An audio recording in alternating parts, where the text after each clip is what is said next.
What do you like to hear from a director? What do you, when you're working, or when you're working as a director yourself, which you do quite frequently, you know, how do you like to interact with the actors that you're working with? As a director, or as an actor being told by a director? Let's start as a director. How do you like to interact as a director with?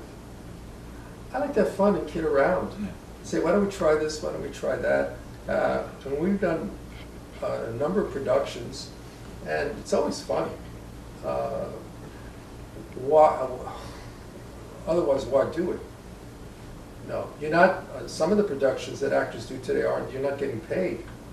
And if you're not getting paid, are you going to torture yourself? That just doesn't make sense. Yeah. You know, you just want to have fun. And the interesting thing is when you're having fun, there's another part of your brain that's functioning. And things surface from somewhere deep inside that you're not even aware of, and they come out, and then all of a sudden, if you're very alert, you go, oh wow. Watch your best moments when you're rehearsing, you have like an oh wow moment, like, oh, you know what, I got an idea. And it comes to you. You're going to it, it's coming to you. So if you can get yourself out of the way. And so I found that when you're having fun, it's like children. Children can't play if there's a very strict parent sitting there.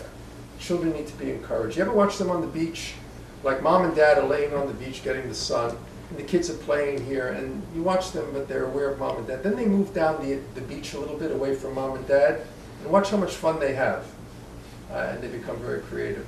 So to me, I mean, the good directors that I've noticed create a sense of fun and play. You don't have to be serious, but you can be sincere, and there is a difference. And that was one of the things that I admire. I talk about Marlon a lot because I think he so epitomized the right state of being, and that's one of the reasons Hollywood had a lot of difficulty with Marlon, because he was very, very grounded. And if you watch Brando's work, he's always having fun. There's always a little twinkle in his eye. There's always something a little mischievous about him, a sense of fun and play. In fact, they'll tell you the ones that shot The Godfather often said he was constantly kidding around. And I won't say some of the things that he did, but a sense of fun and play. And that opens up the actor, because then you feel you can make mistakes and you're not going to be, you know, persecuted for it.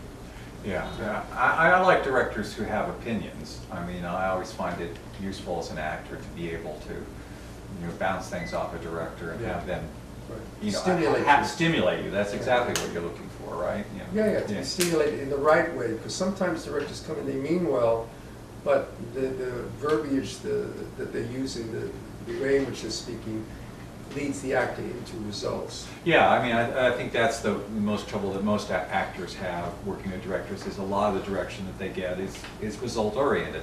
You know, be more this, right, or bring this to the scene. And then it seems to me that your job as an actor is to figure out how your process gets there. Yeah, exactly.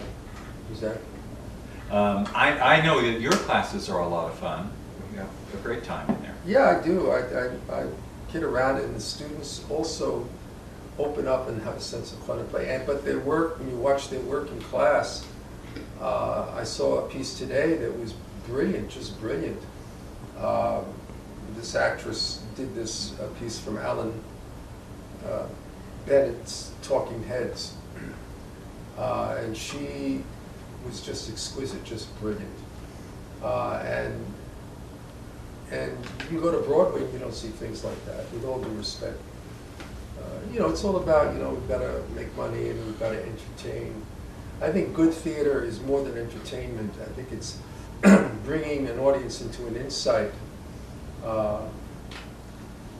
If I go to the theater, I want you to tell me secrets that I don't know, secrets about the universe. Don't tell me something I already know. Don't tell me things.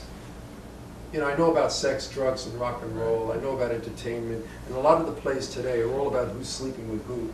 It's like, you know, what I loved about the King's Speech film wasn't about sex, wasn't about drugs, wasn't about violence.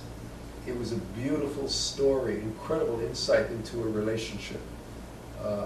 And that was brilliant, beautiful piece of work. And when you can get that in the theater, because it's live, it's really exciting. Do you prefer working in theater as opposed to film? I prefer anything that's creative, to be honest, whether I'm acting or directing or teaching, as long as it's creative. Even cooking, yeah.